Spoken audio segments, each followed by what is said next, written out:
রাজধানী ঢাকায় ফুটপাত দখল করে হকারদের ক্রমবর্ধমান উপস্থিতি নিয়ন্ত্রণে হকার পুনর্বাসনের উদ্যোগ নিয়েছে ঢাকা উত্তর সিটি কর্পোরেশন ডিএনসিসি।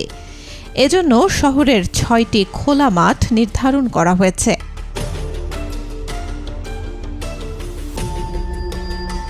শনিবার গুলশানে আয়োজিত ঢাকা কি মৃত নগরী হতে যাচ্ছে শীর্ষক এক আলোচনা সভায় সংস্থাটির প্রশাসক শফিকুল ইসলাম খান এ তথ্য জানান।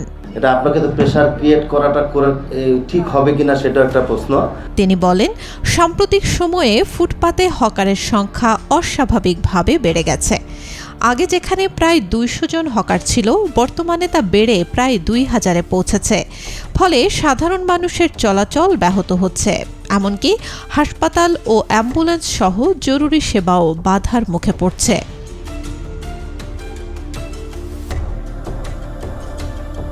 আরও বলেন, অল্প সংখ্যক মানুষের সুবিধার জন্য বিপুল সংখ্যক মানুষ ভোগান্তিতে পড়ছে। এই পরিস্থিতি পরিবর্তনে নির্ধারিত ৬টি স্থানে নিবন্ধনের মাধ্যমে হকারদের পুনর্বাসন করা হবে।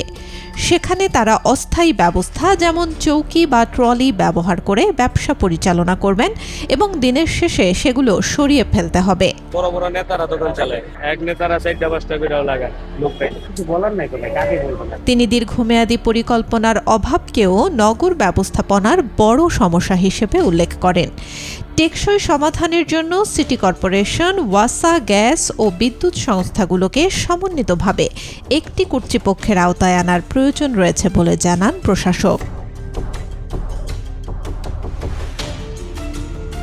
অনুষ্ঠানে বিশেষ অতিথি হিসেবে উপস্থিত ছিলেন রাজুকের চেয়ারম্যান মোহাম্মদ রিয়াজুল ইসলাম। তিনি বলেন, নগর সেবাগুলো এক ছাতার নিচে আনা গেলে সমন্বয় বাড়বে, সেবার মান উন্নত হবে। তথ্যের ঘাটতির কারণে অনেক সময় পরিকল্পনা বাস্তবায়নে বাধা সৃষ্টি হয়। এছাড়া রাজধানীর যানজট কমাতে পার্কিং স্পেস উদ্ধার এবং গণপরিবহন ব্যবস্থার উন্নয়নে কাজ চলছে বলেও জানান তিনি। পাশাপাশি পূর্বাচল প্রকল্পকে আরও সক্রিয় করার পরিকল্পনার কথাও তুলে ধরেন Riazul Islam. Desk report, B news 24।